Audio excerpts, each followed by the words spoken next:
Let's mic देश का मिजाज नॉर्थ ईस्ट। नमस्कार। लेट्स माइक देश का मिजाज और खबरें उत्तर पूर्व से। असम में बाढ़ मुक्त राज्य का वादा हर चुनाव में दोहराया जाता है, लेकिन आंकड़े बताते हैं कि संकट और गहरा गया है। राष्ट्रीय रिमोट सेंसिंग सेंटर के 1998 से 2023 के डेटा के मुताबिक 2020 में 12,86,000 हेक्टेयर और 2022 में 12,15,000 हेक्टेयर इलाका बाढ़ में डूबा।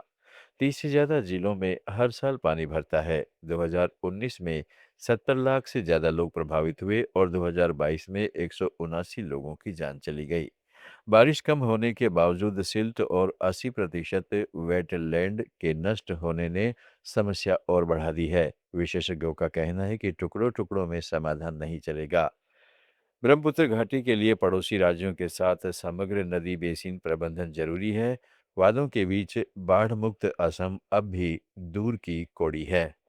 त्रिपुरा में स्वायत्त जिला परिषद चुनाव से ठीक पहले सेवानिवृत्त आदिवासी बुद्धिजीवियों और पूर्व नौकरशाहों ने विभाजनकारी राजनीति पर गहरी चिंता जताई है। अगरतला प्रेस क्लब में assembly of retired tribal intellectuals and scholars of Tripura के बैनर तले पूर्व कानून सचिव दाता मोहन जमातिया ने कहा है कि कुछ राजनीतिक समूह आदिवासी भावनाओं का फायदा उठा रहे हैं और ग्रेटर टिपरालैंड जैसे भ्रामक नारों से समुदाय में भ्रम और अस्थिरता फैला रहे हैं। उन्होंने याद दिलाया कि आदिवासी गैर आदिवासी सहयोग से ही परिषद की स्थापना हुई थी और शिक्षा, स्वास्थ्य व बुनियादी ढांचे जैसे असली मुद्दों को नजरअंदाज कर अनावश्यक नारे राज्य की सद्भावना को नुकसान पहुंचा रहे हैं। बुद्धिजीवियों ने भी सभी दलों से अपील की है कि वे विभाजन के बजाय विकास और एकता पर ध्यान दें। नागालैंड में कांग्रेस ने सत्ताधारी गठबंधन पर शासन और नीतिगत खामियों का आरोप लगाते हुए विपक्ष की मजबूत आवाज पर जोर दिया है। कोहिमा में प्रेस कॉन्फ्रेंस में कांग्रेस के लोकसभा सांसद सप्तगिरी शंकर अलाका और अन्य नेताओं ने कहा है कि कोरिडोंग उपचुनाव सिर्फ एक सीट नहीं बल्कि विधानसभा में जवाबदेही और संतुलन बहाल करने का मौका है, जहां फिलहाल विपक्ष लगभग गायब है। उन्होंने फ्रंटियर नागालैंड टेरिटोरियल अथॉरिटी के असम में देरी को राजनीतिक लापरवाही बताया। फुटहिल रोड प्रोजेक्ट में अड़चन, मनरेगा की कम मजदूरी, 400 करोड़ से ज्यादा के 250 अधूरे प्रोजेक्ट और बुनियादी ढांचे की खराब स्थिति जैसी समस्याएं गिनाई।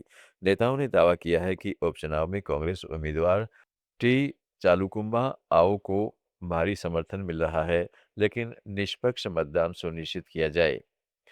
मणिपुर में सभी प्रमुख राजनीतिक दलों ने विष्णुपुर जिले के ट्रोंगला ओबी में हालिया बम विस्फोट की कड़ी निंदा की है। मुख्यमंत्री युमनाम खेमचंद सिंह की अध्यक्षता में इम्फाल के मुख्यमंत्री सचिवालय में हुई सर्वदलीय बैठक में Bhajpa, Congress, NPP, Naga People's Front समेत कई दलों के प्रतिनिधियों और पूर्व मुख्यमंत्री ओकराम इबोबी सिंह ने इस घटना को कायरतापूर्ण कृत्य बताया है।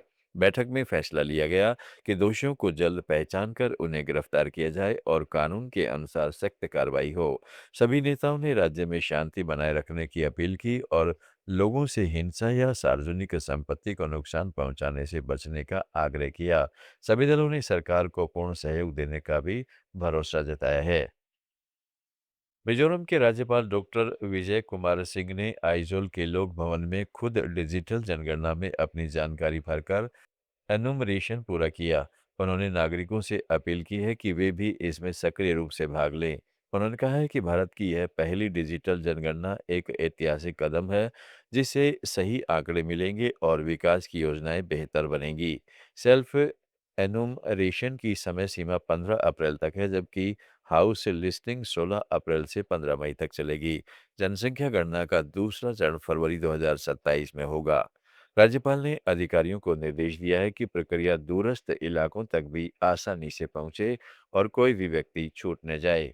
अरुणाचल प्रदेश में जन आंदोलन एंटी करप्शन मूवमेंट ने मुख्यमंत्री पेमा खांडू के इस्तीफे की मांग की है।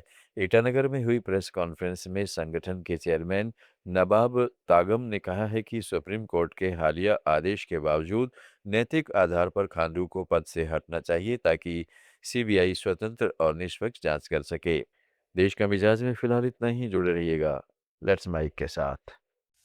आप सुन रहे थे let's make more than radio. Follow कीजिए हमें हमारे सोशल मीडिया